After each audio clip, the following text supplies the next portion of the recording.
রমজান এলো, রমজান এলো, এলো মাহে রমজান। রমজান এলো, রমজান এলো, এলো মাহে রমজান। রমজান এলো, রমজান এলো, এলো মাহে রমজান। রহমতেরি খুলে দুয়ার, আল্লাহ দিল সেরা উপহার, সরে যাবে 2000 years later. হ্যালো এভরিওয়ান, আসসালামু আলাইকুম। কেমন আছেন সবাই? আশা করি সবাই ভালো আছেন। কে কোথা থেকে আমার ভিডিওটা দেখতেছেন কাইন্ডলি কমেন্ট বক্সে জানিয়ে দেবেন। আর ভুল ত্রুটি হলে অবশ্যই ক্ষমা দৃষ্টি দেখবেন। তাই দেখতে পাচ্ছেন আমি আলুর চপের জন্য এগুলো সব মিক্সড করছি, আলুর চপ বানাবো।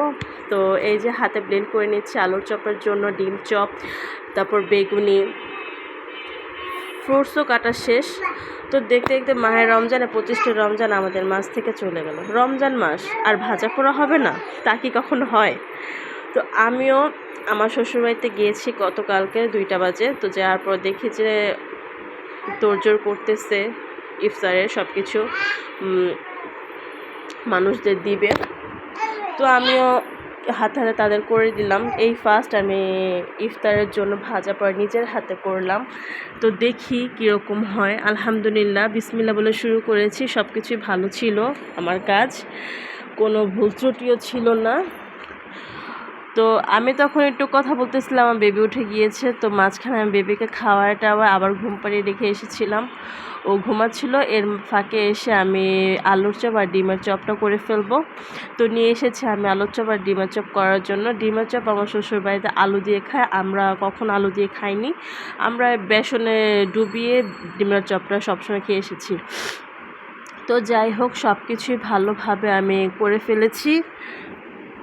তো করার পর ভাবলাম যে শরবতটা কি করা যায়। রুয়াবজা আছে, আমার তো রুয়াবজা ভাই এত পছন্দ না, ভালো লাগে না হামরি, মানে গন্ধটা আমি নিতে পারি না। তো তারপর আমি কি করলাম যে ভাবলাম যে ভাইরাল ওই মহব্বতের শরবতটা বানালে কীরকম হয়।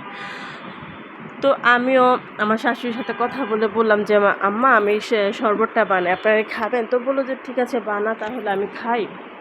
তো আমি মানে একটু টেনশনে ছিলাম যে কীরকম লাগবে না লাগবে। ভালোই, আল্লাহর রহমতে। দুধ আধা কেজি নিয়েছিলাম, ওইটার ভিতরে রুয়াবজা দিয়েছি পরিমাণ মতো। বেশি দিলে তো অবশ্যই আপনার গ্রানটা বেশি আসবে, ফ্লেভারটা ভালো আসবে না। তো আমিও বানালাম তরমুজ ভালো করে দিয়ে।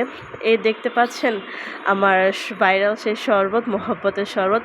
খেতে দারুণ হয়েছে, অনেক মজা হয়েছে, সত্যি বলতেছে অনেক মজা হয়েছে। তো দেখতে থাকুন, সোহানা লাইফস্টাইল ব্লগের পাশে থাকুন।